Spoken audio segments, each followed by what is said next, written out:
3 de abril de 2022, quinto domingo de Cuaresma. Las lecturas de este domingo están tomadas la primera lectura del libro del profeta Isaías, en el capítulo 43, versículos del 16 al 21.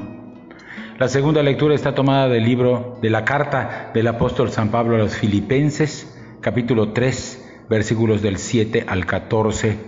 Y el evangelio está tomado de San Juan, capítulo 8, versículos del 1 al 11. Como cada domingo tomamos en nuestras manos nuestra Biblia o nuestro misal, hacemos una primera lectura atenta, pausada de los tres pasajes y pasamos a los comentarios. La primera lectura está tomada del libro del profeta Isaías, capítulo 43, versículos del 16 al 21. Los capítulos del 40 al 55 del libro de Isaías se atribuyen a un gran profeta del exilio, llamado por la ciencia bíblica el segundo Isaías. Recibió el encargo del Señor de anunciarle a su pueblo, desterrado y desanimado, el regreso a la patria antigua y la restauración maravillosa de esa patria. La victoria del persa Ciro II sobre el imperio babilónico despertó en todo el oriente esperanzas inmensas, particularmente en aquel pequeño grupo de hebreos desterrados en Babilonia. La nueva política de este rey, Ciro, consistió en permitir que los exiliados regresaran a sus lugares de origen si así lo deseaban, y además Ciro dio estabilidad social y política a toda la región. Es en estas circunstancias que se oye la voz de este anónimo profeta, que anuncia que Ciro es un instrumento de la voluntad de Dios y que es el Dios de Israel quien está detrás de ese permiso de Ciro de que los desterrados vuelvan a su tierra.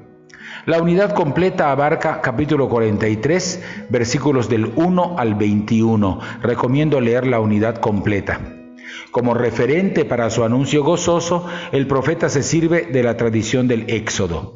Así como el Dios de Israel hundió al ejército egipcio en el mar de las cañas, ahora llevará a Israel a la libertad, regresando a su propia tierra. El Éxodo fue la creación de Israel. Dios que creó al pueblo lo recreará. El primer Éxodo fue glorioso. Pero lo que Dios está por hacer no tiene comparación alguna. El regreso del exilio será un nuevo éxodo, más glorioso que el primero. Dios abrirá un camino no a través del mar, sino del desierto, y regará el páramo.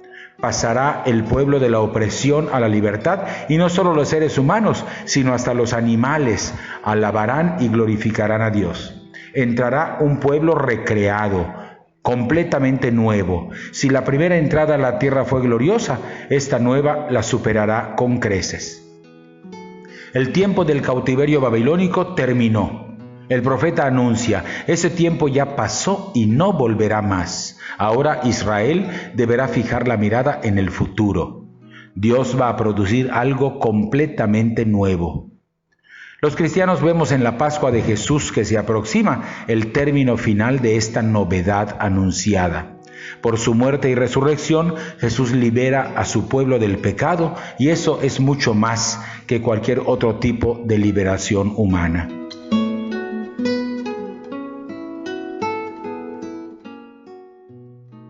La segunda lectura está tomada de la carta del apóstol San Pablo a los Filipenses en el capítulo 3, versículos del 7 al 14.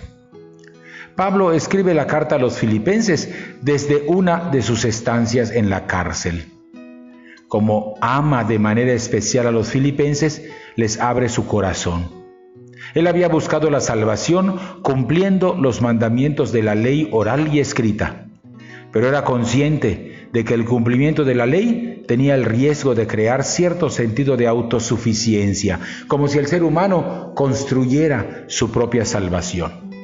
Entonces acontece su encuentro con Cristo, que le da una voltereta completa a la vida de Pablo.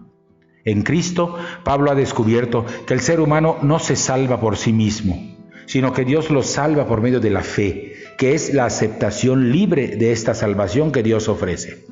La justificación no es simplemente una amnistía, es una profunda transformación interna del creyente que recibe del Espíritu Santo la capacidad de ser fiel a la alianza nueva, la que se ha realizado en la pasión, muerte y resurrección de Cristo. Habían llegado a la comunidad algunos predicadores que sí predicaban a Cristo, pero hablaban de la necesidad de circuncidarse. Estos predicadores se presentan con muchos títulos, pretendiendo apabullar a los filipenses. Pablo nota que lo que buscan en realidad es imponer a los cristianos el yugo de los preceptos de la ley de Moisés, con sus dietas, sus calendarios y sus observancias.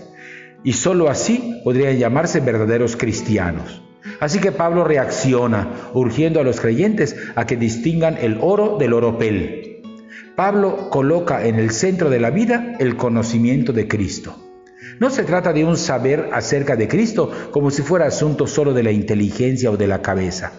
Por supuesto que hay que saber de Cristo, pero el conocimiento del que Pablo habla es hacer de la vida una experiencia de comunión con Jesús, de manera que lo único que importe es estar con Jesús. El conocer a Cristo es el bien supremo, por el que vale entregar todo, vaciarse de todo, asumirlo todo. Solo así la vida del creyente se hace cristiana, porque es la vida de Cristo la que irradia en el creyente. El fiel ha de amoldar el cuerpo y la mente a Cristo muerto y resucitado. Por eso Pablo habla de compartir sus sufrimientos y asemejarme a Él en su muerte. Es un lenguaje exigente. El lenguaje de Pablo no admite subterfugios ni medias tintas. Pablo sabe que es un proceso largo y que el final de este proceso no se alcanza en esta vida. Y quiere que la comunidad se ponga en camino a la resurrección. La vocación cristiana exige maduración. Hay que esforzarnos y vivir con la mente y el corazón tendidos hacia la meta final, que es Cristo resucitado. El Evangelio está tomado de Juan, capítulo 8, versículos del 1 al 11. La escena de la mujer adúltera es una obra maestra. Probablemente no provenga de la pluma de Juan, sino que posteriormente este episodio haya sido introducido, porque la Iglesia quería mostrar que aún después del bautismo, la infinita misericordia de Dios perdonaba al pecador arrepentido. Por eso a este pasaje se le conoce a veces como el aerolito lucano, porque su contenido y su forma se parece más al Evangelio de Lucas que al de Juan. Los enemigos de Jesús le llevan a una mujer que fue sorprendida en flagrante adulterio. La ley mandaba apedrear a la pareja adúltera y no solo a la mujer, como sostienen los enemigos de Jesús. Los adversarios de Jesús saben que el Maestro es bueno y misericordioso, pero también saben que está muy claro el mandamiento en el Pentateuco: Levítico 20:10, Deuteronomio 22:22 y Deuteronomio 17 del 6 al 7. Este mandamiento ordena apedrear a los dos que han adulterado. En este caso, sin embargo, falta el otro participante en el adulterio. Solo está la mujer, lo que ya indica el sesgo machista con el que se interpretaba por parte de los fariseos la ley de Moisés. ¿Cumplirá Jesús la ley de Moisés, que es divina, o la romperá, que es lo que sus enemigos esperan? Según los acusadores, Jesús saldrá perdiendo de cualquier modo. Si perdona, será acusado de quebrantar la ley de Dios. Si no perdona, aparecerá ante el pueblo como un maestro excesivamente exigente, que deja de lado la misericordia. Pero Jesús no entra en esta controversia. Por la insistencia de sus enemigos, termina expresando su opinión: el que esté sin pecado, arroje la primera piedra. Se manifiesta así contra la pena de muerte, aunque esté ordenada en la ley de Moisés. No hay ningún hombre fuera de Jesús que no cargue con algún pecado, como nos recuerda el Salmo 51, versículo 7, «Pecador me concibió mi madre». Este relato desenmascara a ese juez que todos llevamos en nuestro interior, más o menos disimulado. Los acusadores terminan por retirarse sin matar a la mujer, dice el texto, comenzando por los más viejos. Así que se quedan solos Jesús y la mujer. La misericordia ha triunfado sobre el juicio. La frase final de Jesús, yo tampoco te condeno, vete y no vuelvas a pecar, es a lo que nos invita la Iglesia a experimentar en esta Pascua. Este episodio de la mujer adúltera fue muy relevante en el siglo II, cuando se discutía si había que readmitir en la comunión cristiana a los pecadores, particularmente a los adúlteros. Como ayer, hoy seguimos más dispuestos a condenar que a perdonar. Por eso, antes de dictar sentencia, hagamos caso a las palabras del Maestro y miremos en nuestro interior. Solo conscientes de nuestro propio pecado podemos hacernos más misericordiosos con los demás. Hasta aquí los comentarios de las 3 lecturas. Volvemos a tomar en nuestras manos la Biblia o el misal. Hacemos una segunda lectura, pausada, atenta, esta vez en oración de los 3 pasajes, y estamos ya listos para participar en la Eucaristía.